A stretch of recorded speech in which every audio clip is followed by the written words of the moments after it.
3 words in Korean. That's all it took to make the most dangerous man in New York freeze mid-sentence, his hand hovering over his gun. The entire restaurant went silent. Because those 3 words, "I heard everything," proved the quiet waitress they'd ignored for weeks understood every illegal deal, every death order, every secret they'd ever discussed.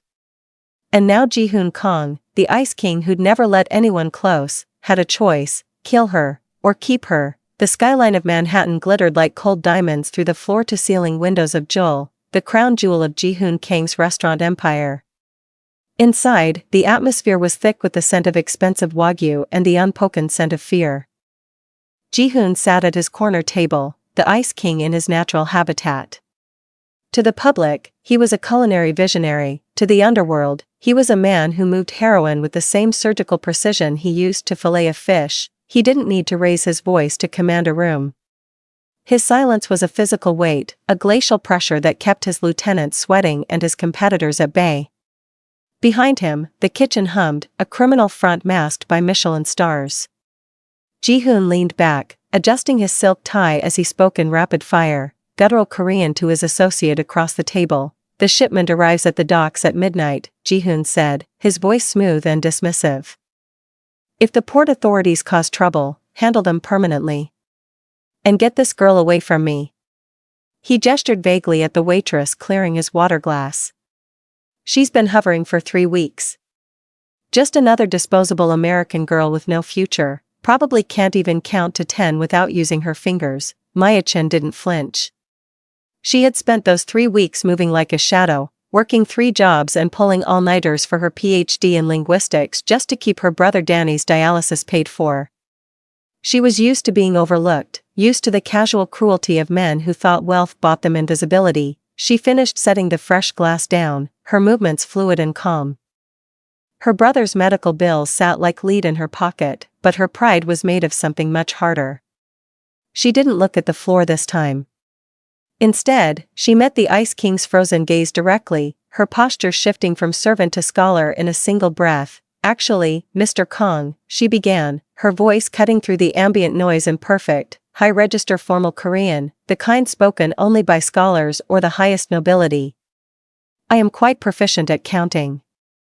I also heard everything you just said about the midnight shipment and the permanent solution for the port authorities." The clinking of silverware stopped. The air in the restaurant seemed to drop 20 degrees. Ji-hoon's associate turned pale, his mouth hanging open. Maya stood her ground, her expression unreadable and steady, even as the gravity of her revelation settled over the table like a shroud. Ji-hoon's eyes narrowed, the ice in them turning to jagged glass. His hand drifted slowly, almost casually, beneath the table toward the holster tucked against his ribs. The click of the safety was the only sound in the suffocating silence. Everyone in the room froze, caught between the girl who knew too much and the king who never let a secret live. The heavy double doors of the kitchen swung shut, sealing them in a world of stainless steel and fluorescent light. Ji-hoon didn't shout, he moved with the terrifying grace of a predator, backing Maya against a prep table until the cold metal bit into her waist. He leaned in, his hand bracing beside her head, the scent of cedar and expensive tobacco clouding her senses. "Who are you?" he hissed in Korean, his voice a jagged blade. "CIA? National Intelligence?" Maya didn't tremble. "I'm a PhD student at NYU specializing in East Asian linguistics," she replied, her Korean as flawless as his own. "I spent 4 years in Seoul, 2 in Shanghai, and 1 in Tokyo. I'm not a spy, Mr. Kong. I'm just overqualified and underpaid." Ji-hoon's eyes searched hers, looking for a crack in the porcelain. "I should kill you right here. You've heard enough to put me in a cage for 3 lifetimes. "Then do it," Maya said, her heart hammering against her ribs like a trapped bird, though her face remained a mask of calm.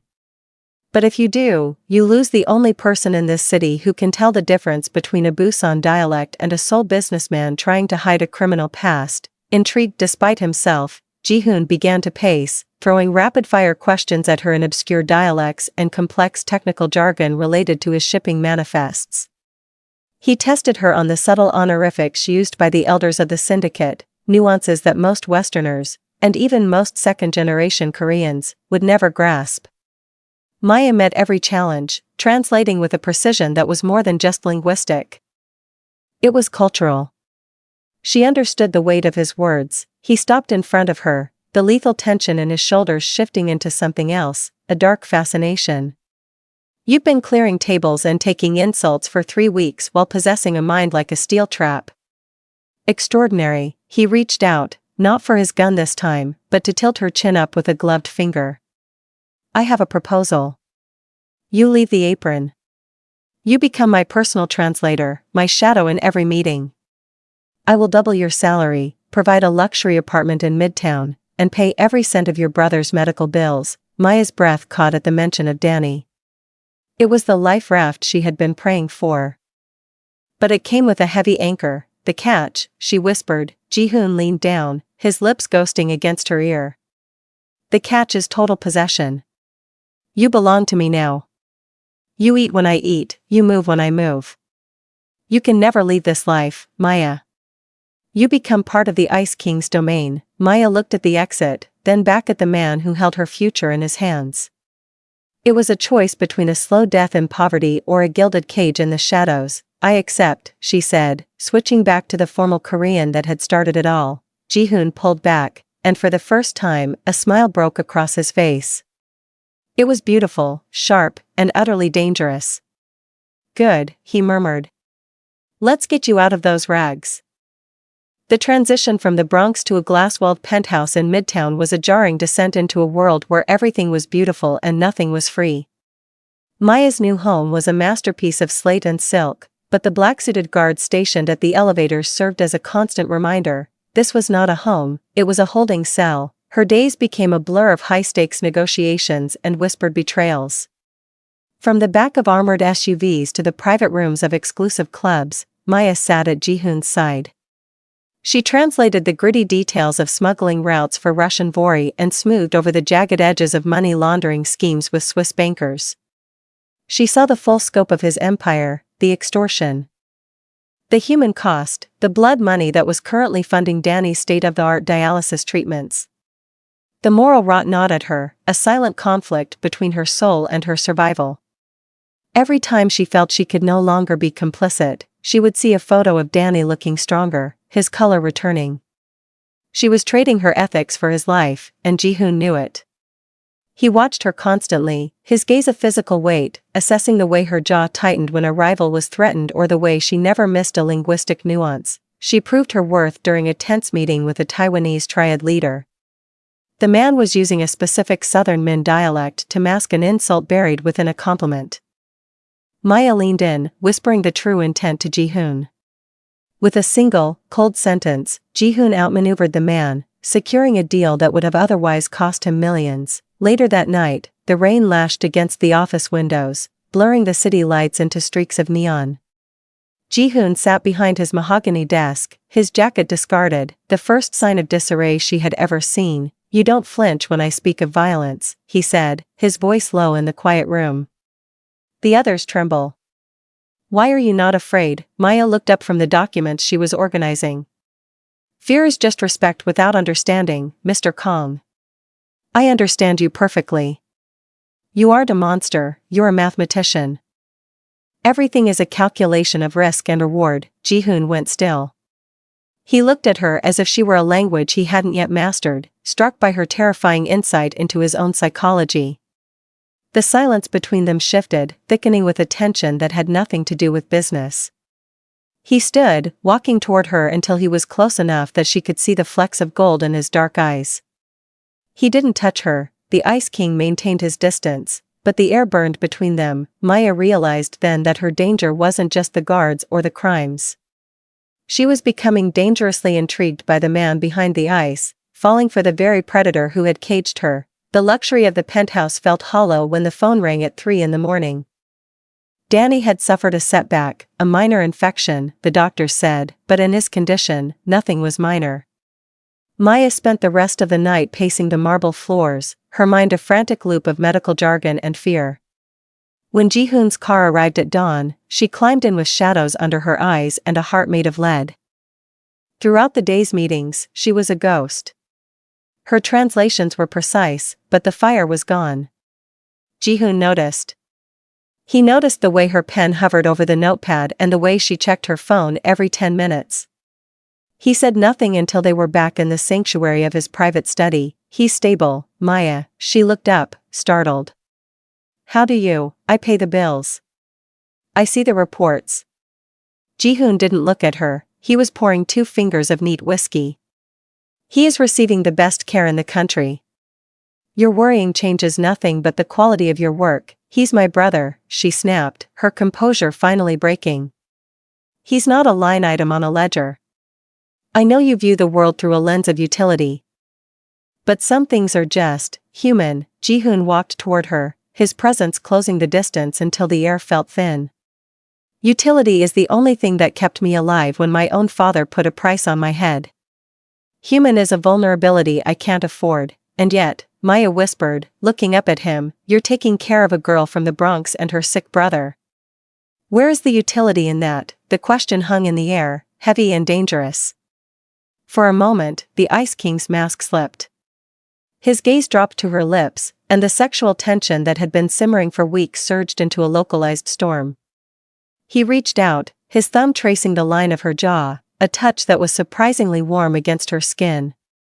"Perhaps," he murmured, his voice a dark caress, "I am running a different kind of calculation now." Before she could respond, his phone buzzed. The moment shattered. He stepped back, the ice snapping back into place instantly. "We leave for the docks in 10 minutes. The Russians are unhappy about the new percentages. You'll need to be sharp." As he turned away, Maya realized that the crack in his armor was just as terrifying as the armor itself. She wasn't just his translator anymore, she was becoming his conscience, and in his world, a conscience was a death sentence. The docks were a labyrinth of rusted shipping containers and the salt-heavy mist of the Atlantic. The air tasted of oil and impending rain. Maya stood close to Ji-hoon, her presence a silent requirement as they faced the Russian delegation. The atmosphere was brittle, the Russians didn't like being squeezed, and their leader, a man whose scars told stories of Siberian winters, kept his hand suspiciously close to his coat. The negotiation was a jagged exchange of demands. Maya translated the Russians' guttural threats into polished Korean, her voice steady even as she felt the shift in the wind. She noticed a flicker of movement on a crane above, the glint of a barrel catching the moonlight. "Get down," she screamed in Korean, lunging toward Ji-hoon just as the first shot shattered the windshield of their SUV. The world dissolved into chaos.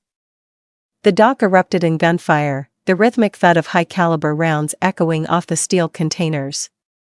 Ji-hoon's guards returned fire instantly, creating a perimeter of lead and smoke. Amidst the shouting, Ji-hoon grabbed Maya by the waist, pulling her behind the heavy engine block of their car. "Stay low," he commanded, his voice devoid of panic, purely operational. He pulled a sleek handgun from his holster, his movements methodical. He wasn't the Ice King of the boardroom now, he was a soldier in his own war. Maya pressed her back against the cold metal, her breath hitching. She saw the Russian leader fall, caught in a crossfire of his own making. In the distance, sirens began to wail. A dissonant chord against the staccato of the guns. Ji-hoon looked at her, his eyes scanning for blood. When he saw she was unharmed, his grip on her arm tightened, not out of aggression, but a frantic, possessive relief. "We have to move now," he hissed. They ran through the maze of containers, the shadows their only allies. As they reached a secondary getaway vehicle, Ji-hoon shoved her inside and slammed the door. He climbed in after her, the adrenaline radiating off him in waves. For the first time, Maya saw a smudge of grease on his cheek, a streak of blood on his white cuff. As the car tore away from the docks, the silence was deafening. Maya looked at her hands, they were shaking. Ji-hoon reached out, covering her hand with his. His palm was hot, his pulse a frantic drum against her skin. "You saved me," he said, the words heavy with an implication neither of them was ready to name. "In your calculation, Maya." "Why?" Maya looked out at the passing city lights, her voice a mere whisper. "Because if you die, the silence comes back. And I've realized I'd rather have the storm with you." The aftermath of the docks was not a quiet retreat but a descent into a different kind of war. Within 48 hours, the glass fortress of Ji-hoon's headquarters was under siege by suits and warrants. The FBI's organized crime task force had moved with a speed that suggested an internal leak. And for the first time, the Ice King looked like a man who could actually melt. Maya sat in the corner of his office, watching him shred documents while 3 different lawyers argued in hushed tones. The scope of the investigation was massive, targeting his offshore accounts in the Cayman Islands and the shell companies used to funnel the restaurant profits. "They're freezing the accounts, Ji-hoon," Maya said softly, standing up. "Not just yours. The medical trust for Danny. The hospital called this morning." The payments didn't clear. Ji-hoon stopped mid-motion. The coldness in his eyes flickered, replaced by a raw, jagged desperation. He walked toward her, the lawyers forgotten. "I have cash reserves. I'll move him to a private facility in Singapore. I won't let them touch him. It's not just Danny anymore," she countered, meeting his gaze. "The lead investigator, a man named Miller, approached me outside the apartment. He knows I'm the translator. He offered me a deal, immunity and witness protection in exchange for the encryption keys to your private ledger." The room went deathly silent. The lawyers froze. Ji-hoon's hand didn't move toward his gun this time. Instead, he searched her face for the betrayal he had been conditioned to expect his entire life. "And what did you tell him?" "I told him I'd think about it," Maya said, her voice dropping to a whisper. "But I realized something while he was talking. If I take that deal, I save myself and Danny, but I lose the only person who actually sees me. Not as a maid, not as a PhD student, but as an equal." Ji-hoon grabbed her shoulders, his grip almost painful. "You're a fool, Maya. You should take it." "I am a sinking ship, then I'll learn to swim in deep water," she replied. She reached into her bag and pulled out a small, encrypted drive she had taken from the vault during the chaos of the FBI raid. "I didn't give him the keys. I took them. If we leave tonight, we can bypass the federal block on the Singapore accounts from the air." A slow, dark smile spread across Ji-hoon's face, not the smile of a businessman, but of a gambler who had just realized he had the winning hand. "You aren't just my translator," he murmured, his forehead resting against hers. "You're my strategist, I'm your partner," she corrected. "Now, let's get out of this cage before the doors lock for good." The private airstrip in Teterboro was a graveyard of shadows and sleet. A Gulfstream G650 sat idling at the end of the runway, its engines whining like a tethered beast. Ji-hoon gripped Maya's hand, his other hand buried in his coat pocket, finger resting on the trigger of a silenced SIG Sauer. They were ghosts now, stripped of their titles, no longer the Ice King and his scholar, but 2 fugitives running for the edge of the world. "The FBI has the main roads blocked," Ji-hoon whispered, his eyes scanning the perimeter fence. "If we're lucky, they haven't flagged the tail number yet. If we aren't," he didn't finish the sentence. He didn't have to. The sound of tires screeching on wet asphalt echoed from the entrance gate. 2 black SUVs tore through the mist, but they weren't the FBI. The lack of sirens and the modified muzzles of the rifles poking out the windows told a different story. The Russians had come to settle the debt from the docks. "Get to the stairs." Ji-hoon shoved Maya toward the plane. The night exploded. Tracers cut through the dark in neon arcs, and the smell of ozone and burnt rubber filled the air. Ji-hoon took cover behind a luggage cart, returning fire with a cold, rhythmic precision. Maya didn't stop. She reached the stairs, but instead of climbing, she turned back. She saw a Russian gunman flanking Ji-hoon's blind side. She grabbed a heavy flare gun from the emergency kit near the hangar door. She didn't think, she just aimed and pulled the trigger. The white-hot magnesium light hissed through the air, striking the gunman's shoulder and lighting the tarmac in a blinding, flickering strobe. The distraction was enough. Ji-hoon neutralized the threat and sprinted for the stairs. As the door sealed shut and the plane began its desperate, high-velocity taxi, Maya collapsed into a leather seat. Her lungs burned. Ji-hoon sat opposite her, his chest heaving, his face splattered with the cold rain of New Jersey. "We're clear of the ground," he said, checking a tablet that monitored the local radar. "But we're crossing into restricted airspace to bypass the Coast Guard. It's going to be a rough flight," Maya looked out the window as the lights of the city she had called home faded into a blur of gray. Everything was gone, the PhD, the Bronx, the life she had tried to build. All that remained was the man across from her and the brother waiting for them in a tropical sanctuary. Ji-hoon reached out, his fingers interlaced with hers. The ice was gone, replaced by a desperate, scorched earth loyalty. You saved us again, Maya. Why do you keep choosing the fire? Maya leaned her head back, watching the clouds swallow the stars.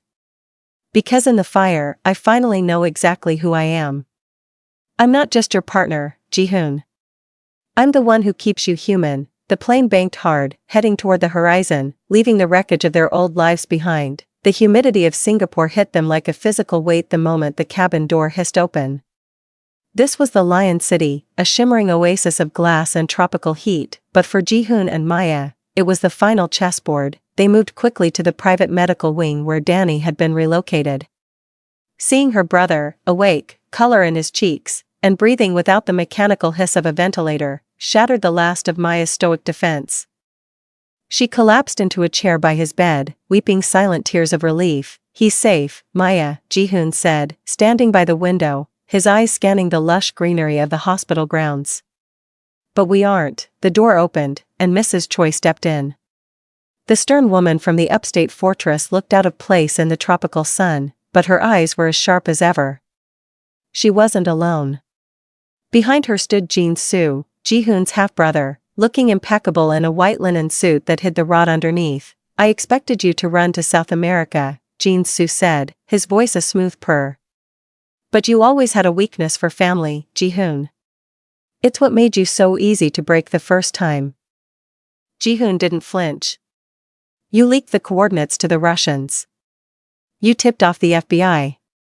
You wanted the throne, Jin-soo, but you were too cowardly to take it in blood. You tried to use the law instead. The law is just another weapon, Jin-soo laughed. He signaled to the men in the hallway, but before they could move, Maya stood up. She wasn't holding a gun, she was holding her tablet. You should check your accounts, Jin-soo, Maya said, her voice echoing with the authority of the scholar she once was. While we were over the Pacific, I didn't just move Ji-hoon's money. I used the encryption keys I took from the vault to trace the back-channel payments you made to the Russian syndicate and the lead FBI investigator. Miller, Jin-soo's smile faltered. He pulled out his phone, his thumb swiping frantically. I didn't just find them, Maya continued, stepping forward. I sent the ledger to the Internal Affairs Bureau and the Jangmi elders in Seoul. In their eyes, you didn't just betray your brother. You betrayed the syndicate to the Americans. The color drained from Jin-soo's face. The hunters had become the hunted. In the world of the Jangmi, there was no trial for a snitch, only a disappearance. He backed away, the men who had been his shadows now looking at him with the cold eyes of executioners. As Jin-soo was led out into the humid afternoon, the room returned to a fragile silence. Ji-hoon turned to Maya. The Ice King finally thawed by the realization that his greatest asset wasn't a bank account or a weapon, it was her. What happens now? Maya asked, looking at her brother, then at the man she had risked everything for. Ji-hoon took her hand, his thumb tracing the line of her knuckles. Now, we build something new. No glass fortresses. No shadows. Just us. The sun set over the Singapore skyline, painting the world in shades of gold and violet. For the first time in 12 years, Seo Hun-woo, the man the world knew as Ji-hoon Kong, felt no pain. Just the steady, quiet warmth of the woman who had translated his soul back into a human language. The sterile white walls of the Singapore hospital were a stark contrast to the blood-stained docks of New Jersey. Maya drifted back to consciousness through a haze of morphine and the scent of expensive cedar. Her hand felt heavy, anchored by a warmth she hadn't expected. When her eyes finally fluttered open, she didn't see the untouchable Ice King. She saw a man. Ji-hoon was disheveled. His tailored shirt was wrinkled, his jaw was shadowed by 3 days of stubble, and his dark eyes were bloodshot with a fatigue that went deeper than bone. He was holding her hand with a grip that bordered on desperate. You're awake, he breathed, his voice a ragged whisper. Danny, she managed to croak, safe. 2 floors down, under 24-hour guard, Ji-hoon assured her. He looked down at their joined hands, his thumb tracing her knuckles. Maya. I have to tell you something.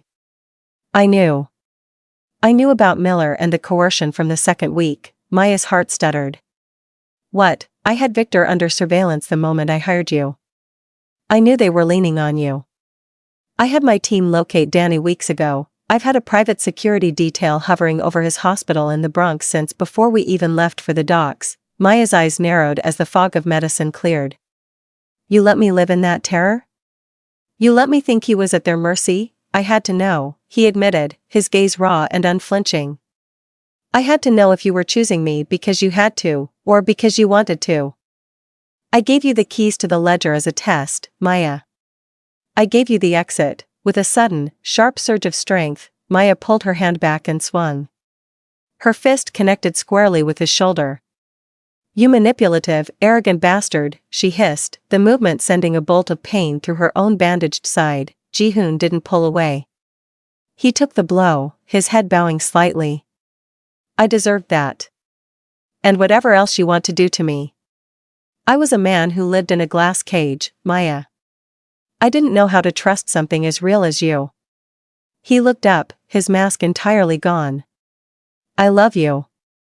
I have never been more terrified than when I thought I had pushed you too far. The anger in her chest flickered and died, replaced by a profound, weary understanding. I love you too, she whispered. But never test me again. We are equals, or we are nothing. 6 months later, the Seoul skyline shimmered outside the windows of a private dining club. Maya adjusted the silk of her dress, her posture radiating a calm authority that matched Ji-hoon's. She was no longer a shadow or a secret, she was the syndicate's chief strategist, currently overseeing the aggressive transition of their assets into green energy and global logistics, a move toward legitimacy that was baffling their rivals. She was also 3 weeks away from defending her dissertation, Linguistic Encryption in Transnational Criminal Communication Networks. Across the table, a middle-aged director from a rival conglomerate leaned in, whispering to his associate in a biting, derogatory Seoul dialect, "The Ice King has gone soft, letting a pretty American girl run his numbers. She probably doesn't know a dividend from a dress size." Maya and Ji-hoon didn't even look at each other, but a synchronized, predatory smile touched both their lips. Actually, Maya said, her Korean cutting through the air with the sharp, formal precision of a high court judge, his softness just allowed us to acquire 49% of your subsidiary's debt. Which means I know exactly what your dividends look like, and, Ji-hoon added in perfect unison. His voice a low, lethal hum, we also know about the secret accounts you've been using to hide your gambling losses in Macau. Perhaps you should be more careful with what you say in private. The director turned the color of ash, his glass trembling in his hand. Maya leaned back, her hand sliding into Ji-hoon's under the table, a touch of pure, unadulterated connection. Some people underestimate what they don't understand, she said, her eyes meeting Ji-hoon's with a spark of shared brilliance. We never make that mistake. They stood together, 2 minds forged in fire, one unstoppable partnership, moving out into the light of a world they finally owned together, and that, my friends, is the end of Ji-hoon and Maya's journey, from a world of cold silence to a partnership that redefined power. It just goes to show that even the most frozen heart can thaw when it finally finds someone who speaks its true language. I truly hope you enjoyed this story as much as I enjoyed bringing it to life for you. If these characters touched your heart today, please hit that like button, it really helps the channel grow. I'd also love to hear from you. What was your favorite moment? Was it the silence in the blackout, or the moment Maya finally stood as his equal? Comment below and let me know what you think, and if you want to be the first to hear our next dangerous love story. Don't forget to subscribe to my YouTube channel and turn on those notifications. Your support means the world to me, and God bless you as you do so. Thank you for watching, and I'll see you in the next story.